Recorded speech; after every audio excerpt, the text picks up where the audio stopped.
ഓം ശാന്തി 27/1/2026 പ്രഭാതമുരളി മധുബൻ. മധുരമായ കുട്ടികളെ, ഓരോ ചുവടും ശ്രീമതമനുസരിച്ച് നടക്കണം. ഇല്ലെങ്കിൽ മായ പാപ്പരാക്കും. ഈ കണ്ണുകൾ നിങ്ങളെ വളരെയധികം ചതിക്കും. ഇക്കാര്യത്തിൽ വളരെ വളരെ സൂക്ഷിക്കൂ. ചോദ്യം: എങ്ങനെയുള്ള കുട്ടികളെ കൊണ്ടാണ് മായ ധാരാളം വികർമ്മം ചെയ്യിക്കുക? യജ്ഞത്തിൽ ആരാണ് വിഘ്നരൂപരാകുന്നത്? ഉത്തരം: ആർക്കാണോ തന്റേതായ അഹങ്കാരമുള്ളത് അവരെ കൊണ്ട് മായ ധാരാളം വികർമ്മം ചെയ്യിക്കുന്നു. ഇങ്ങനെയുള്ള മിഥ്യ അഹങ്കാരമുള്ളവർക്ക് മുരളി പോലും പഠിക്കുവാൻ സാധിക്കില്ല. ഇങ്ങനെ തെറ്റുകൾ ചെയ്യുന്നവർക്ക് മായയുടെ അടിയേറ്റ് അവർ കാൽ കാശിനു പോലും വിലയില്ലാത്തവരാക്കി മാറ്റുന്നു. ആരുടെ ബുദ്ധിയിലാണോ വ്യർത്ഥ ചിന്തകൾ അഥവാ പരചിന്തനം നടക്കുന്നത് അവരാണ് ഈ യജ്ഞത്തിൽ വിഘ്നരൂപരായി തീരുന്നത്. ഇത് വളരെ മോശമായ സ്വഭാവമാണ്. ഓം ശാന്തി. ആത്മീയ കുട്ടികൾക്ക് ബാബ മനസ്സിലാക്കി തന്നിട്ടുണ്ട്. ഇവിടെ നിങ്ങൾ ഇരിക്കുമ്പോൾ തീർച്ചയായും ഈ ചിന്താഗതിയിലായിരിക്കണം. ബാബ നമ്മുടെ അച്ഛനാണ്, ടീച്ചറാണ്, പരമമായ സദ്ഗുരുവാണ്. ബാബയെ ഓർമ്മിച്ചോർമ്മിച്ച് പവിത്രമായി പവിത്രധാമത്തിലേക്ക് എത്തിച്ചേരുന്നു എന്നതും മനസ്സിലാക്കുന്നു. ബാബ മനസ്സിലാക്കി തന്നു, പവിത്രധാമത്തിൽ നിന്ന് തന്നെയാണ് നിങ്ങൾ താഴേക്ക് ഇറങ്ങി വന്നത്. ആദ്യം നിങ്ങൾ സത്തോ പ്രധാനമായിരുന്നു, പിന്നീട് നിങ്ങൾ സത്തോ രജോ തമോയിലേക്ക് വന്നു. നമ്മൾ താഴേക്ക് ഇറങ്ങിയിരിക്കുകയാണെന്ന് ഇപ്പോൾ നിങ്ങൾക്ക് മനസ്സിലായി കഴിഞ്ഞു. നിങ്ങളിപ്പോൾ സംഗമയുഗത്തിലാണെങ്കിലും ഇപ്പോൾ തീരത്താണ് എന്നുള്ളത് ജ്ഞാനത്തിലൂടെ നിങ്ങൾ അറിയുന്നു. എന്നാൽ നമ്മൾ ശിവബാബയുടെ ഓർമ്മയിലാണെങ്കിൽ ശിവാലയത്തിൽ നിന്നും ദൂരെയല്ല. ശിവബാബയെ ഓർമ്മിക്കുക പോലും ചെയ്യുന്നില്ലെങ്കിൽ ശിവാലയം വളരെ ദൂരെയാണ്. ശിക്ഷകൾ അനുഭവിക്കേണ്ടി വരുന്നു എങ്കിൽ ശിവാലയം ദൂരത്ത് തന്നെയാണ്. അപ്പോൾ ബാബ കുട്ടികൾക്ക് കൂടുതൽ ബുദ്ധിമുട്ടുകളൊന്നും തന്നെ നൽകുന്നില്ല. ഒന്ന് ഇടയ്ക്കിടയ്ക്ക് പറയാറുണ്ട്, മനസ്സാ വാച കർമ്മണ പവിത്രമായി തന്നെ ജീവിക്കണം. ഈ കണ്ണുകൾ വളരെയധികം ചതിക്കുന്നു. വളരെയധികം സൂക്ഷിച്ച് നടക്കേണ്ടതുണ്ട്. ബാബ മനസ്സിലാക്കി തന്നിട്ടുണ്ട്, സാക്ഷാത്കാരവും യോഗവും തീർത്തും വേറിട്ടതാണ്. യോഗം അർത്ഥം ഓർമ്മ. കണ്ണുകൾ തുറന്നുകൊണ്ട് തന്നെ ഓർമ്മിക്കുവാൻ സാധിക്കും. സാക്ഷാത്കാരത്തെ യോഗമെന്ന് പറയില്ല. സാക്ഷാത്കാരത്തിൽ പോകുന്നതിനെ ജ്ഞാനമെന്നോ യോഗമെന്നോ പറയില്ല. സാക്ഷാത്കാരത്തിൽ പോകുന്നവരോട് മായയും ധാരാളം ഏറ്റുമുട്ടുന്നു. അതിനാൽ വളരെയധികം ശ്രദ്ധയോടെ മുന്നേറണം. ബാബയെയും ഓർമ്മിക്കേണ്ടത് നിയമമനുസരിച്ചായിരിക്കണം. നിയമത്തിന് വിരുദ്ധമായി ഏതെങ്കിലും ജോലി ചെയ്യുകയാണെങ്കിൽ മായ അപ്പാടെ താഴേക്ക് വീഴ്ത്തുന്നു. സാക്ഷാത്കാരത്തെക്കുറിച്ചുള്ള ആഗ്രഹം പോലും വെക്കരുത്. ഇച്ഛാ മാത്രം അവിദ്യ ആയിരിക്കണം. നിങ്ങൾക്ക് ഒരു ആഗ്രഹവും ഉണ്ടാകരുത്. ബാബയുടെ ആജ്ഞ അനുസരിച്ച് മുന്നേറുകയാണെങ്കിൽ ബാബ നിങ്ങളുടെ സർവകാമനകളെയും യാചിക്കാതെ തന്നെ പൂർത്തീകരിക്കുന്നു.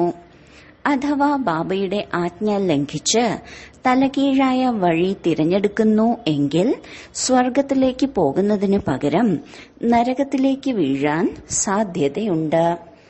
ആനയെ മുതല വിഴുങ്ങി എന്ന് പാടാറുമുണ്ടല്ലോ. വളരെയധികം പേർക്ക് ജ്ഞാനം നൽകിയവർ, ഭോഗ് നൽകുവാൻ നിമിത്തമായവർ പോലും ഇന്നില്ല.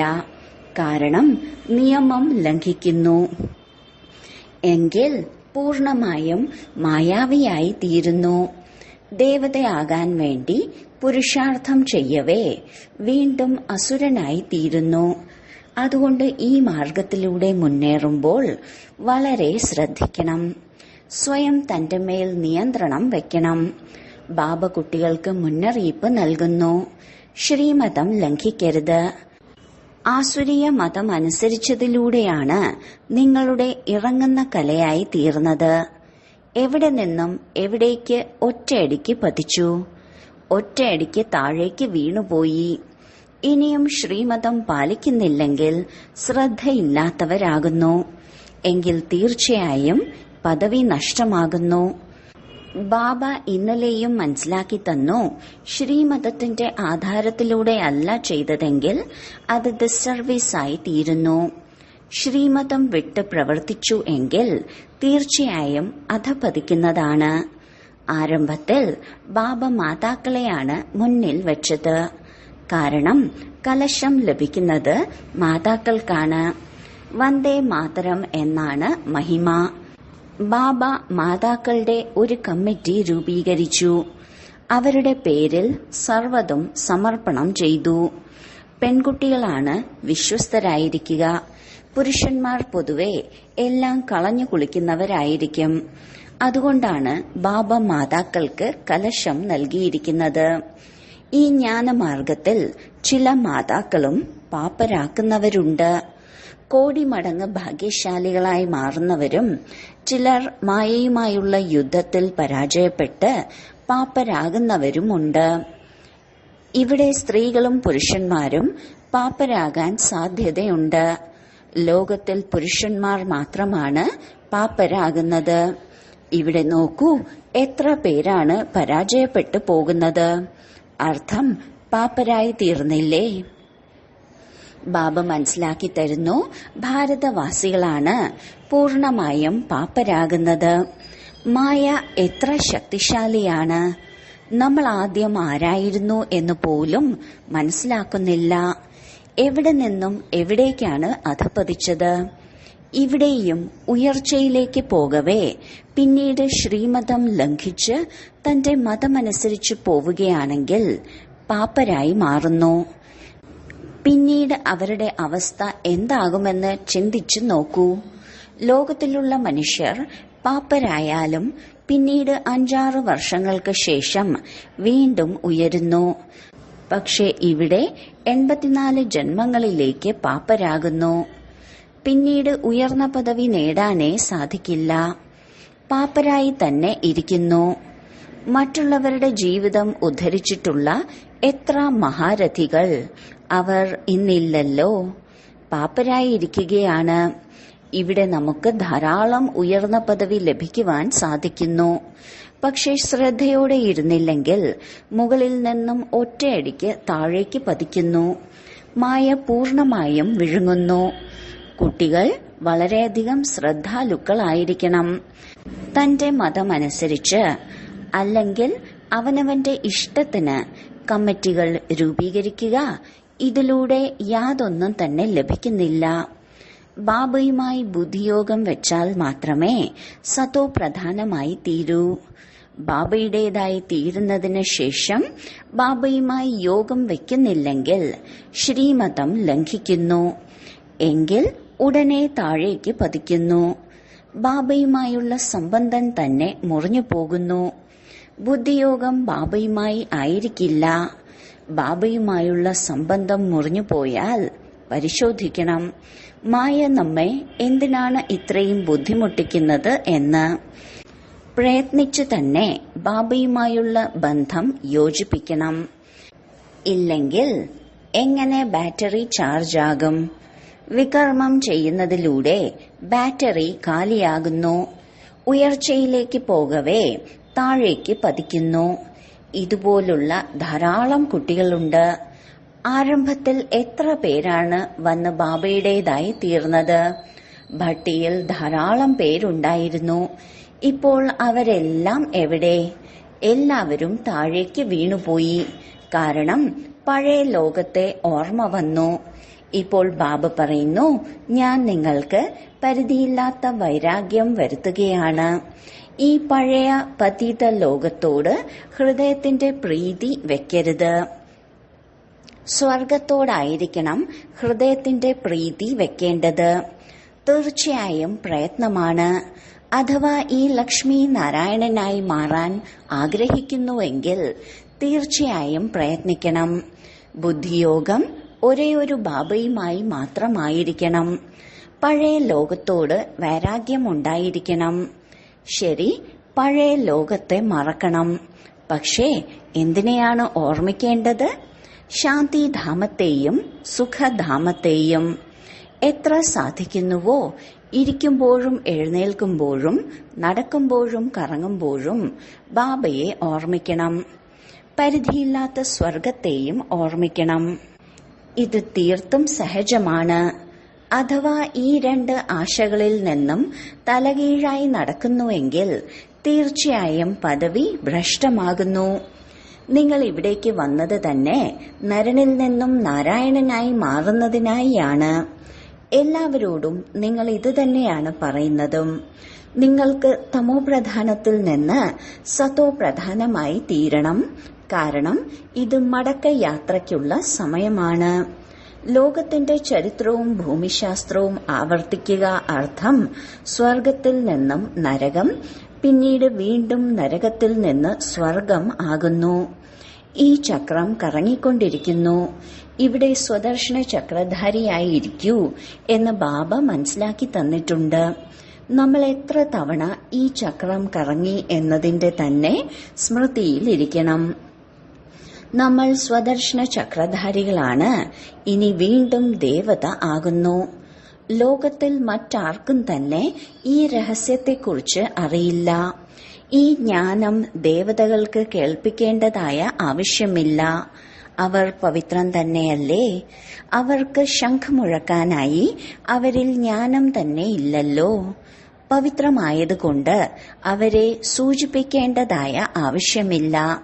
രണ്ടുപേരും ഒരുമിച്ചിരുന്നുകൊണ്ടും പവിത്രമായിരിക്കുമ്പോഴാണ് ചതുർഭുജമായി കാണിക്കുന്നത്.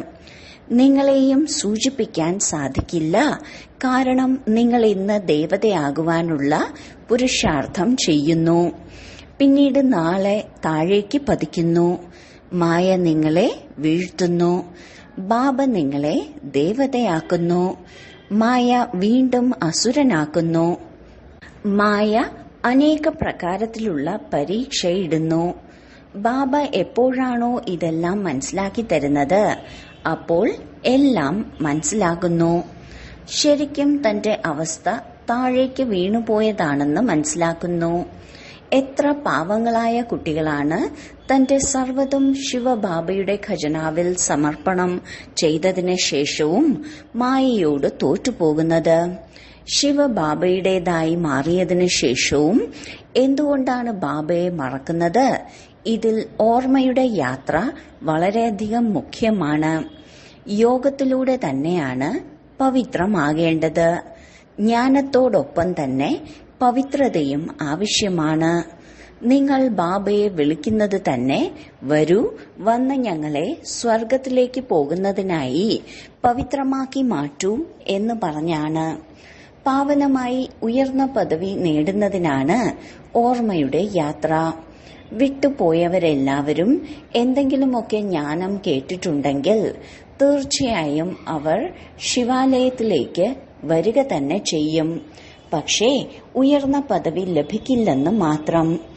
സ്വർഗത്തിലേക്ക് വരുമല്ലോ എന്ന് പറഞ്ഞ് മാത്രം സന്തോഷിക്കരുത്. പരാജയപ്പെട്ട് ചില്ലറ പദവി പ്രാപ്തമാക്കുന്നതിൽ ഒരിക്കലും തൃപ്തരാകരുത്. സ്വർഗത്തിൽ ധാരാളം പദവിയുണ്ടല്ലോ. ഞാൻ ജോലിക്കാരനാവും, കൂലിക്കാരനാവും എന്ന് തീർച്ചയായും തോന്നുമല്ലോ. അവസാന സമയത്ത് നിങ്ങൾക്ക് സർവ്വതിന്റെയും സാക്ഷാത്കാരം ലഭിക്കുന്നു. നമ്മൾ എന്തായി തീരും? ഇങ്ങനെ ഒരു അവസ്ഥ ഉണ്ടാകാനായി നമ്മളിൽ നിന്ന് എന്ത് വികർമ്മമാണ് സംഭവിച്ചത്? ഞാൻ എന്തുകൊണ്ട് മഹാറാണിയായി തീർന്നില്ല? ഓരോ ചുവടും ശ്രദ്ധയോടെ മുന്നേറുന്നതിലൂടെ നിങ്ങൾ കോടി മടങ്ങ് ഭാഗ്യശാലികളായി തീരുന്നു. ശ്രദ്ധയില്ലെങ്കിൽ കോടി മടങ്ങ് ഭാഗ്യശാലികളാകില്ല. ക്ഷേത്രങ്ങളിലെ ദേവതകളിൽ താമരയുടെ അടയാളം കാണിക്കുന്നുണ്ട്. വ്യത്യാസം മനസ്സിലാക്കുവാൻ സാധിക്കുന്നുണ്ടല്ലോ. പദവിക്കും അല്ലെങ്കിൽ ക്ലാസിനും ധാരാളം വ്യത്യാസമുണ്ട്. ഇപ്പോഴും നോക്കൂ, എത്ര പദവികളാണ്. ഓരോരുത്തർക്ക് അല്പകാലത്തേക്കുള്ള പദവിയിൽ തന്നെ എത്ര വലിയ അഹങ്കാരമാണ് ഉള്ളത്. ഉയർന്ന പദവി നേടുന്നതിനായി എല്ലാവരും കൈ ഉയർത്തുന്നു. എങ്കിൽ തീർച്ചയായും അതിനനുസരിച്ചുള്ള പുരുഷാർത്ഥവും ചെയ്യണം. കൈ ഉയർത്തുന്നവർ തന്നെയാണ് സ്വയം നശിച്ചു പോകുന്നത്. ഇവർ ദേവതകളായി മാറേണ്ടവരായിരുന്നു എന്ന് പിന്നീട് മറ്റുള്ളവർ പറയുന്നു. പുരുഷാർത്ഥം ചെയ്ത് അപ്രത്യക്ഷമായി. കൈ ഉയർത്തുവാൻ എളുപ്പമാണ്. വളരെയധികം പേർക്ക് മനസ്സിലാക്കി കൊടുക്കാനും എളുപ്പമാണ്. എത്രയോ മഹാരഥികൾ മനസ്സിലാക്കി കൊടുത്തവർ പോലും ഇപ്പോൾ അപ്രത്യക്ഷമായിരിക്കുന്നു. മറ്റുള്ളവരുടെ മംഗളം ചെയ്ത് സ്വയം തന്റെ അമംഗളം ചെയ്തവരുണ്ട്. അതുകൊണ്ട് ബാബ ശ്രദ്ധയോടെ ഇരിക്കുവാൻ പറയുന്നു. അന്തർമുഖിയായി ബാബയെ ഓർമ്മിക്കണം. എപ്രകാരം? ബാബ തന്റെ അച്ഛനുമാണ്, ടീച്ചറുമാണ്, സദ്ഗുരുവുമാണ്. ഇപ്പോൾ നാം നമ്മുടെ മധുരമായ വീട്ടിലേക്ക് പോവുകയാണ്. തന്റെ ഉള്ളിൽ ഈ ജ്ഞാനമെല്ലാം തന്നെ ഉണ്ടായിരിക്കണം. ബാബയിൽ ജ്ഞാനവും യോഗവും ഉണ്ട്. നിങ്ങളിലും ഇതുണ്ടായിരിക്കണം. ശിവബാബ നിങ്ങളെ പഠിപ്പിക്കുന്നു എങ്കിൽ ഇതിൽ ജ്ഞാനവുമുണ്ട്, യോഗവുമുണ്ട്. ജ്ഞാനവും യോഗവും ഒരുമിച്ചാണ് ഉണ്ടാകുന്നത്.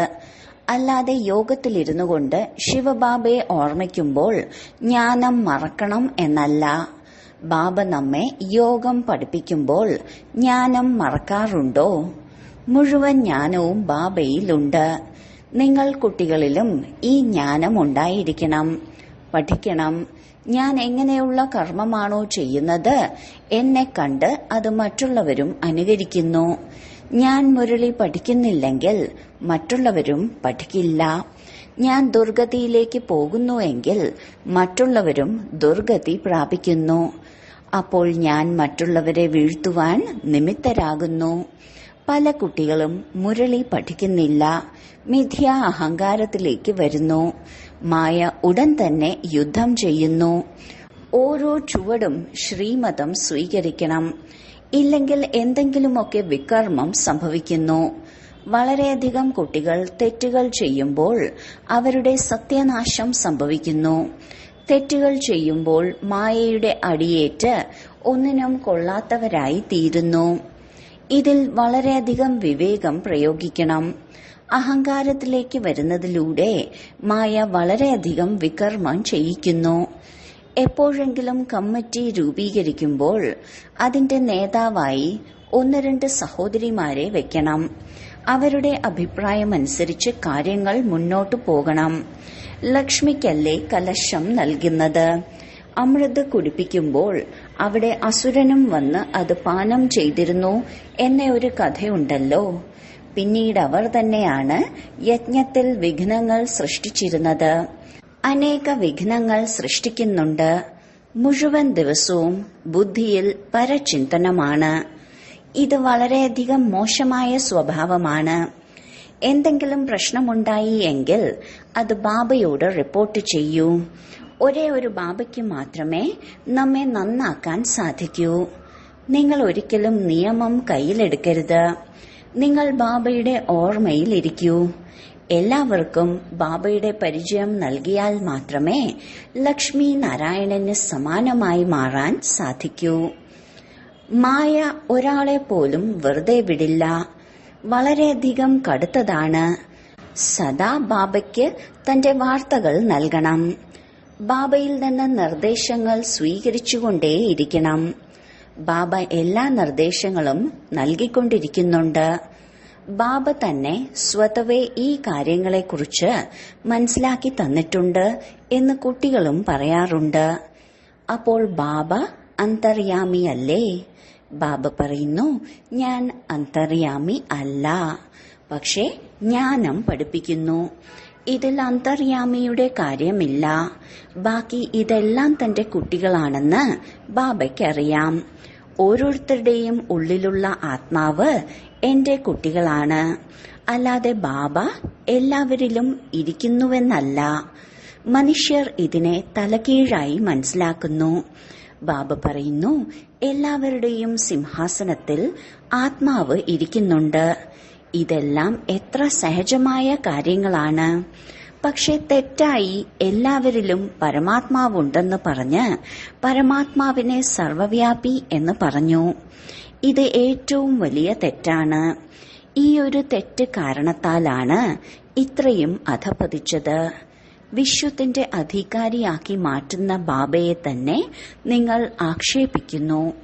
അതിനാലാണ് ബാബ പറയുന്നത്, യഥാ യഥാ ഹി ധർമ്മസ്യ.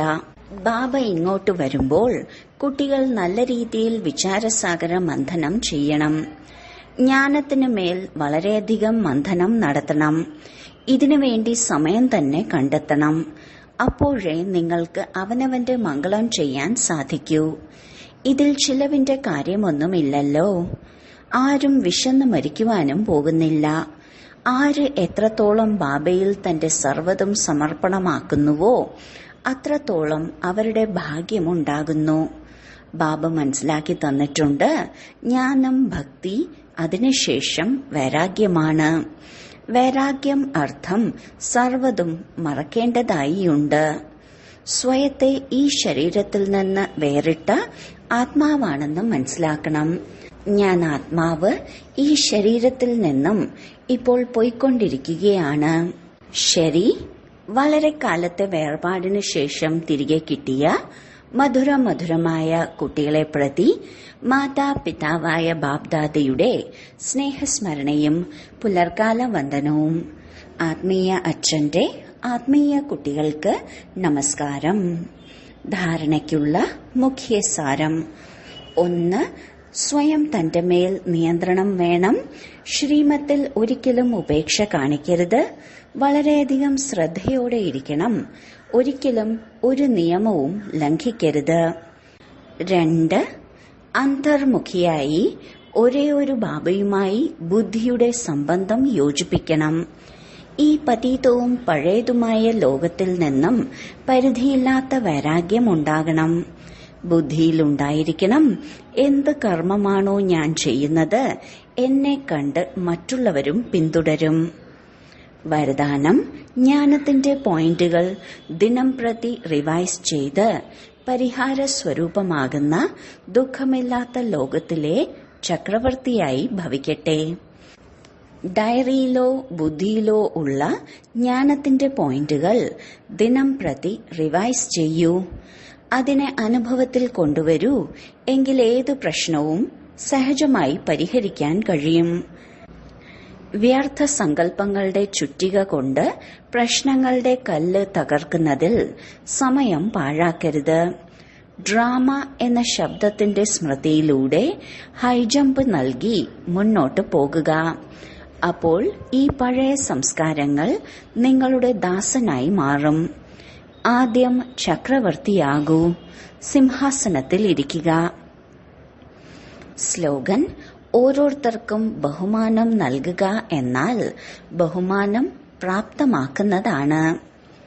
അവ്യക്ത സൂചന: ഈ അവ്യക്ത മാസത്തിൽ ബന്ധനമുക്തരായിരുന്ന് ജീവൻ മുക്ത സ്ഥിതിയുടെ അനുഭവം ചെയ്യൂ. ജീവൻ ബന്ധനത്തോടൊപ്പം ജീവൻ മുക്തിയുടെ അനുഭവം വരുന്നു. ഇവിടെ ജീവൻ ബന്ധനത്തിന്റെ കാര്യമേ ഇല്ല. അവിടെ ആ പ്രാപ്തികൾ മാത്രമേ ഉണ്ടാകൂ. ഇപ്പോൾ അനുഭവിക്കാൻ കഴിയുന്ന മുക്തിധാമത്തിന്റെ മുക്തിയുടെ അനുഭവം അവിടെ ചെയ്യാൻ കഴിയില്ല. അതിനാൽ സംഗമയുഗത്തിൽ മുക്തിയുടെയും ജീവൻ മുക്തിയുടെയും അനുഭവം ചെയ്യൂ. സമ്പത്തിന്റെ അധികാരിയായി മാറിയിരിക്കുന്നു. ഇപ്പോൾ അത് ജീവിതത്തിൽ ധാരണ ചെയ്ത് പൂർണമായും പ്രയോജനപ്പെടുത്തൂ. ഓം ശാന്തി.